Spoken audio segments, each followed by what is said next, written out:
Hello there, how you all doing? Power over governments, people, businesses, institutions. Most importantly, to rule. Contrary to popular belief, doesn't come from wealth. It actually comes from bloodline, your lineage, the purity of that bloodline, the age of your lineage, your ancestry, where it comes from. Wealth in the system means absolutely nothing. You can have all the wealth you want, but it won't give you absolute power.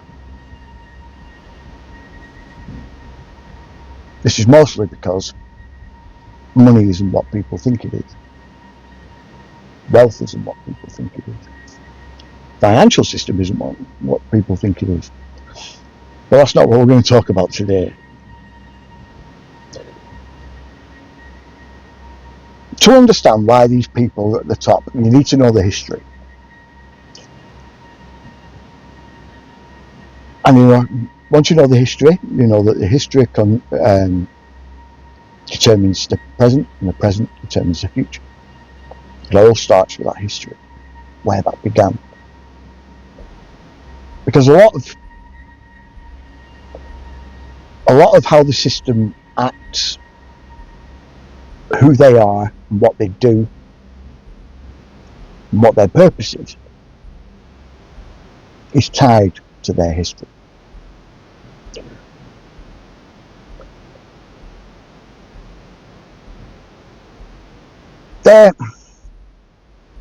Most of their history stems back to around 589 AD, with the birth of Merovingian, who was the founder of the Merovingian bloodline, and the king of France and southwest Germany, the bit that connects to France, all that area. Not Normandy, that was the Normans, but they kind of stem from the same sort of thing, but we'll get to that another time as well. Merovingian was unusual because of the legends surrounding the way he was conceived and his birth. Now, I mentioned this before, so a lot of you may have heard this before, but I'm going to have to go through it again, unfortunately. You see, Merovingian's mother, when they'd migrated down from Scandinavia, went swimming. Now, some say in a lake, a haunted lake, some say a piece of coastline that she shouldn't have done, where the locals turned around and said, don't swim there because demons live there. But she went anyway. And she was raped by a fallen angel. This is what the legend states, and this resulted in the conception of Merovingian. From that point on, Merovingian's entire bloodline was Nephilim, or Rephaim, should I say, because the Rephaim were born after the flood. Nephilim had before. So this made, like I said, his entire bloodline Rephaim, made them angelic. Yeah?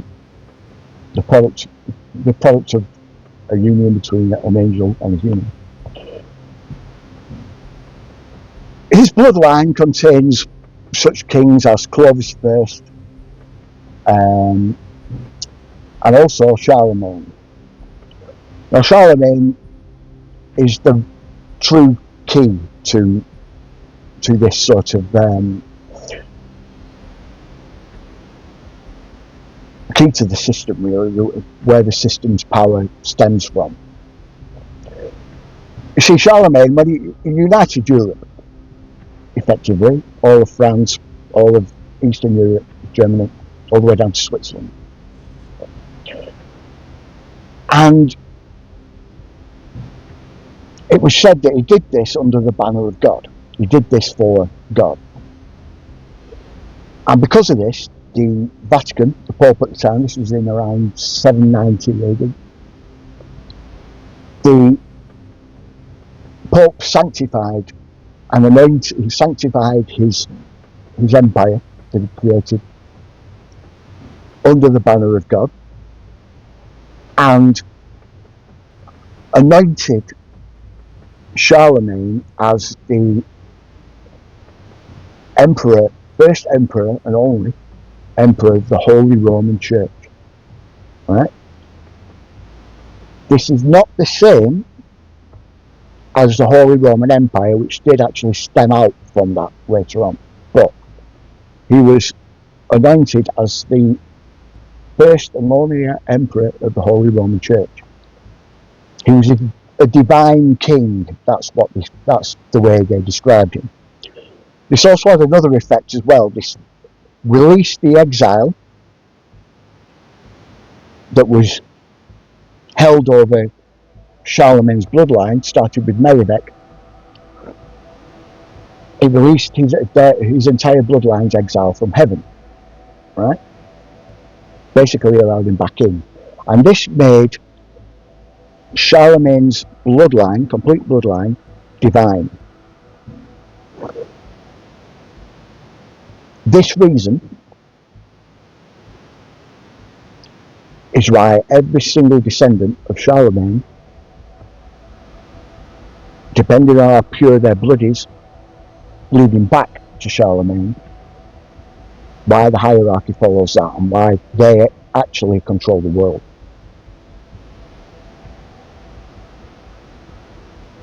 Now, many of you are going, yeah, but what about all the Rothschilds, Rockefellers and everything else? No. They're commoners, common blood. It doesn't stem back to the time of David. A lot of people try and misrepresent this, right? It doesn't. The Black Nobility bloodlines, the papal bloodlines, the papal princes, they're the other side to this. They all come from the Roman emperors, from the imperial bloodline, and they lead back to Constantine and Justinian.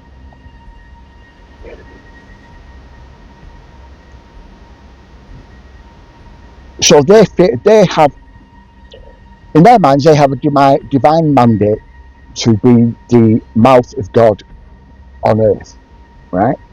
The papal princes, because most of them have been pope. Yeah? But the line of Charlemagne is divine, is divinity on earth. That's the way they see it. So both of those sides, right? The papal princes and the line of Charlemagne, right? The Carolingians or Merovingians, depending on which way you want to put them, have a very sort of tenuous partnership, right? Let's put it that way.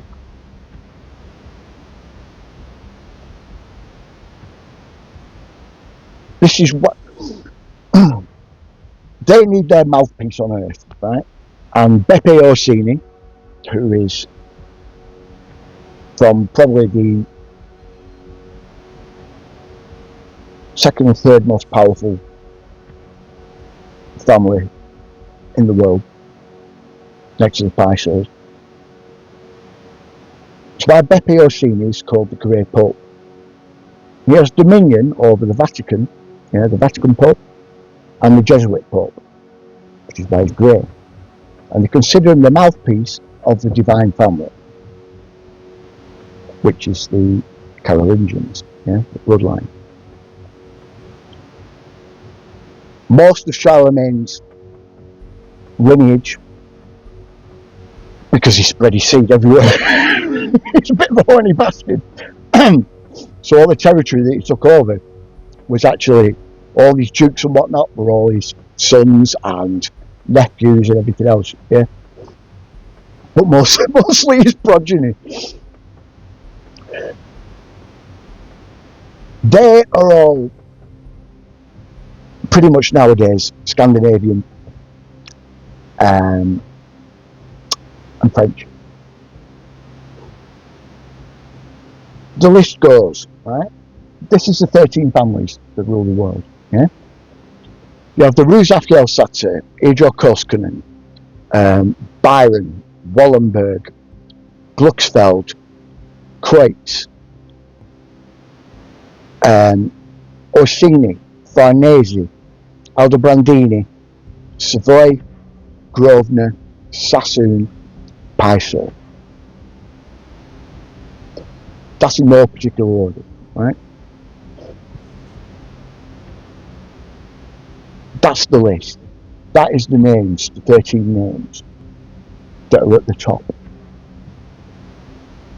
And all of them can be traced back all the way back to Charlemagne. All of the Scandinavian names, apart from the Orsini, Aldobrandini, Savoy, Farnese, yeah? They trace themselves back to, apart from the Aldobrandini, they trace themselves back all the way to Justinian and Constantine. The Aldobrandini are Persian, yeah, Persian in descent. They're part of the merchant class, the only one that's left from the Venetian and Genoan merchants, the banking cartel. And then you have the Sassoons. The Sassoons are also Persian, yeah. A lot of people confuse them with saying the Jews, because the two patriarchs at the moment are rabbi, yeah. Well, they're not. They're essentially Edomite, which are descend from the line of Esau and Ishmael, and their ancestors effectively moved from what is now Saudi Arabia into the Hebron region of Israel and established Edom, yeah. And when the Romans invaded, they bundled them all together because they just saw them all as all being Jews, and made Herod, who was an Edomite, and Herod, the king of Israel, yeah, king of Jerusalem. He also put them in the temple as the Sadducees and the Pharisees, yeah. It was like half and half, Jews and Edomite. So they all stem from those Edomite priests, the priest class. Yeah? So that's basically the family structure. They sort of stem back from there. Now, why don't they stem back to the line of David? Well, this is where things get complicated. If you watch my Epics Wars and maybe Alien Texas, you'll know about the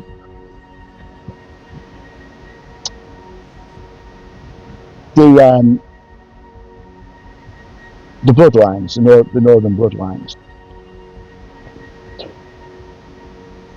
These all stem back to Hyperborea, yeah,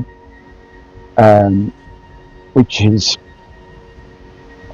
I'm pretty much certain now, is in the Kola and Ural mountain region of Russia, yeah. Now, they started something there,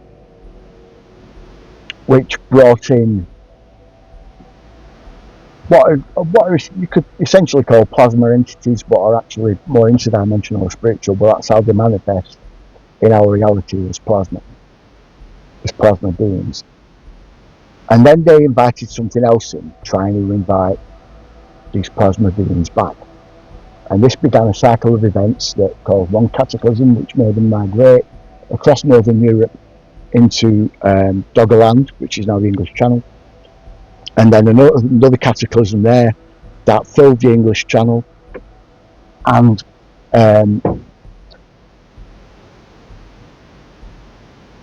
sent some of them migrating off into what was left of Britain after that cataclysm, and Ireland, but also back across Europe again through France, down towards the Black Sea Basin, where again they continued the practices and caused another cataclysm.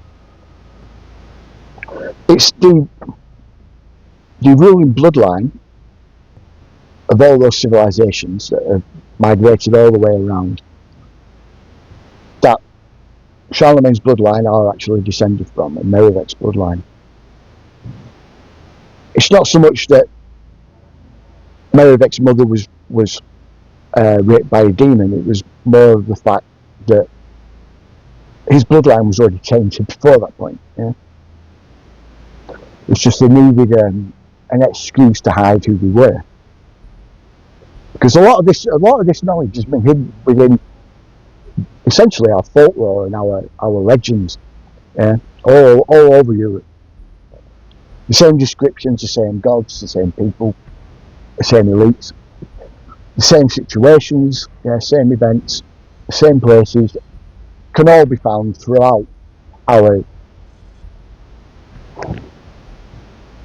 ancient civilizations' tales that they told each other. Along with the Bible has quite a lot. The Old Testament has quite a lot of this sort of information in it. So we know that these things happened. Yeah?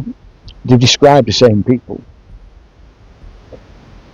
The reason why angels look like humans when you come and see humans is because they were human. They were just possessed by these interdimensional sort of spiritual kind of beings. So this has always been within their blood. Now, like I said, they were exiled from heaven, apparently, due to the fucking about that they did with humanity. And when Charlemagne unified Europe under, like, in the name of God, supposedly, allegedly, this released his exile and then made him divine, like I said. But it's the same sort of power structure that we've had for millennia, thousands and thousands and thousands of years. It's just another big hash of that. Right. Yes, we're teleporting and jumping timelines again, but you guys should be used to it by now, so let's not dwell on it and we'll continue, shall we?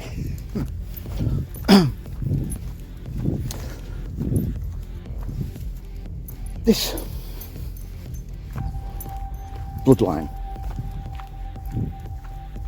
Charlemagne's bloodline, all of these royal houses of Europe, there was hundreds of them at one time, and over the centuries they've been sort of gradually consolidating power, if you will. Same with the papal prince bloodlines as well, and the merchants. The vast majority of the merchants now being gone, and the papal bloodlines as well, through mostly feuds, blood feuds, and marrying into each other, marrying each other off. The same can be said for the Carolingian or Merovingian bloodlines, depending on which one you want to call them.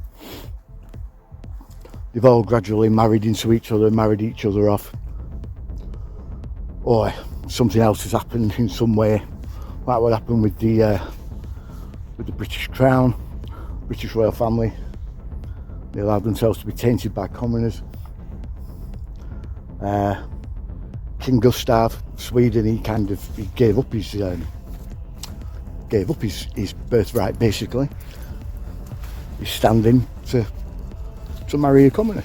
Yeah. So in some ways, some of them can be nice in some ways. Yeah. Depending on which way you want to look at it, really. But one time, like I said, there was like 200-300 of them, and now that can be whittled down to 13. Some of those families are still around, don't get me wrong, but they make up a lesser royalty, if you will. Lesser nobility, kind of, yeah. And they're kind of the sort of another layer to how their deception works, really. Yeah, how they hide themselves by hiding behind those are the royals.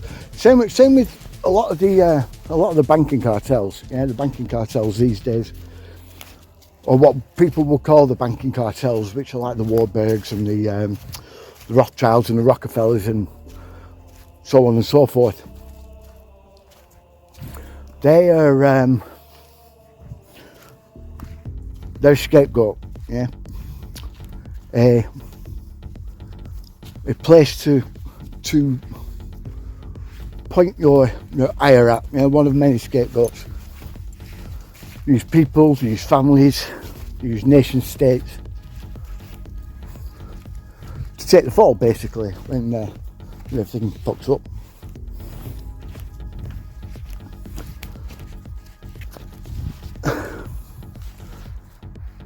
The way they hold power is different every time, but finance is one tool of control, religion is the other, and then they'll use political control on top of that. So all three essentially stem from each other: the religious control, the financial control, and the political control, and from there everything else stems out, like I mentioned last time with the three pillars. everything that they do is pretty much done in threes. When Tesla talks about 3, 6 and 9 as being the curse, not the curse, but the key to the universe, he was essentially channeling a concept that had been around for millennia. It was known to every sort of ancient culture on the face of the earth, largely independently as well. 3, 6 and 9 is a concept that relates to, in most part, the Trinity. Sit. Stay. Good boy. Good lad. Good boy. Good boy. Good boy. Good lad. Good boy. Normally he spins around like an idiot, but today he's being a good boy, as you could tell by the fact that I was saying good boy rather a lot. Anyway, 3, 6 and 9, I mentioned it last time, that can be related to the father, mother, child,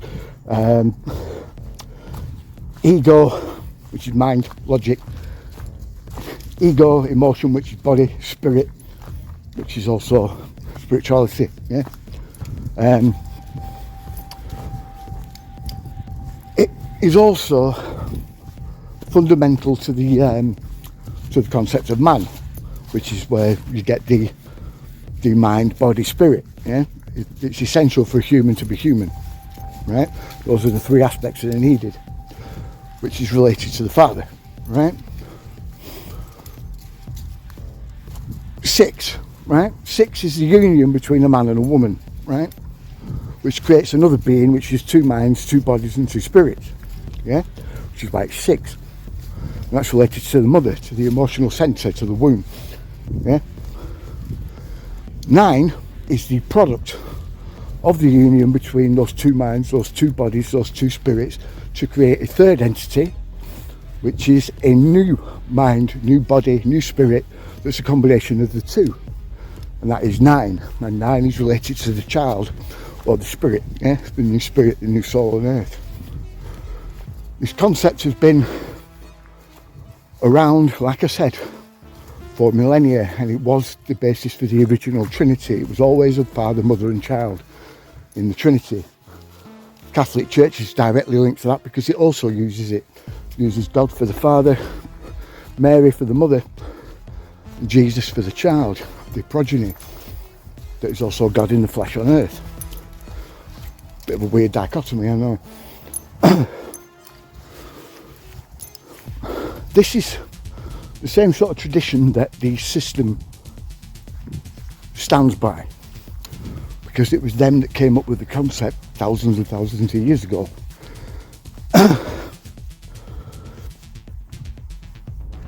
So this is why there's 3 hubs. There are only 3, but it's also, coincidentally, the 3 things that you need for a society to function and for everything else to stem out of. as I mentioned before,